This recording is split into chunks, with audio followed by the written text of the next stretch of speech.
অসমত এতিয়ালৈকে কোনো মাইকালাল জন্ম হোৱা নাই যে 2026 চনত অসমৰ মুখ্যমন্ত্ৰী ডক্টৰ হিমন্ত বিশ্ব শৰ্মাক গাদীচ্যুত কৰিব পাৰে। মই অপেন চ্যালেঞ্জ কৈছো, মই এইটো ভিডিঅ' আকাৰে কৈ আছো, অসমত এতিয়ালৈকে কোনো মাইকালাল জন্ম হোৱা নাই যি নাকি হিমন্ত বিশ্ব শৰ্মাক 2026 চনত গাদীচ্যুত কৰিব পাৰে। যদি কোনোবা ব্যক্তি আছে মোৰ লগত যোগাযোগ কৰিব পাৰে। তাৰ ভিতৰত তিনিটামান কথা আছে মামা। 2026 চনত মামা যদি পুনৰ মুখ্যমন্ত্ৰী হ'ব বিচাৰিছে তেতিয়াহ'লে মামা দুটামান কথা আছে। পোনপ্ৰথমে আপুনি 2026 চনৰ নিৰ্বাচনৰ আগত চৰকাৰৰ সৰ্বশক্তি প্ৰয়োগ কৰি পিনে জুবিনদাৰ ন্যায় দিয়াৰ ব্যৱস্থা কৰক।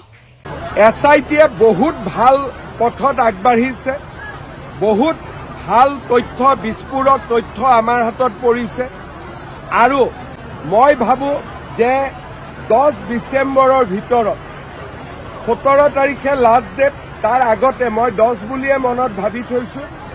জুবিনৰ ঘটনা সম্পূৰ্ণ ৰাইজৰ সন্মুখলৈ আমি আনিব পাৰিম।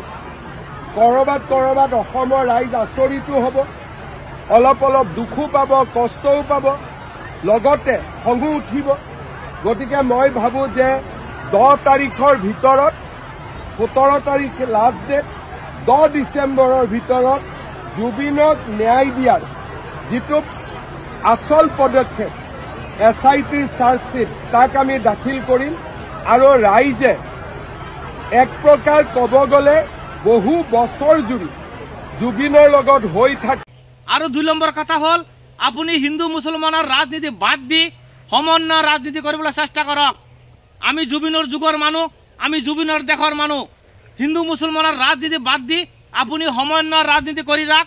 তেতিয়াহ'লে 2026 চন কেলে 2046 চনলৈকে অসমৰ পৰা আপোনাৰ কোনো গাদীচ্যুত কৰিব নোৱাৰে।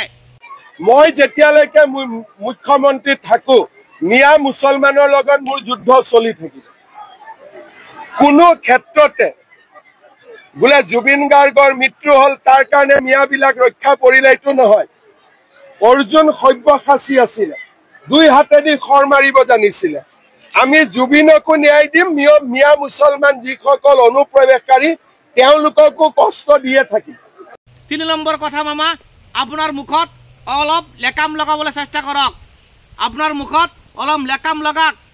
আপুনি ৰাতিপুৱা কয় এটা, গধূলি কয় এটা, সোমবাৰে কয় এটা, মংগলবাৰে কয় এটা। এই কথাকেইটা যদি মামা আপুনি পালন কৰিব পাৰে তেতিয়াহ'লে 2026 চন কেলে 2046 চনলৈকে অসমৰ পৰা আপোনাৰ কোনো গাদীচ্যুত কৰিব নোৱাৰে। মইতো ক'লো না, মই একেবাৰে ৰিজাইন দি দিম যদি মই এটা কথাও মিছা কৈছো। এটা কথাও যদি মিছা কথা কৈছো জীৱনত ৰাজনীতিয়ে নকৰো।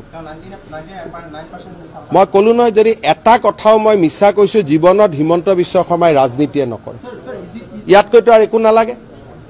আৰু যদি এক কদম বেছি কৈ যায় মই এনেকুৱা প্ৰতিজ্ঞা কৰি দিম যে মই ঘৰতে নাযাওঁ। আৰু যদি মই এটাও কথা মিছা কৈছো জীৱনত মোৰ ঘৰতে মই নোসোমাওঁ।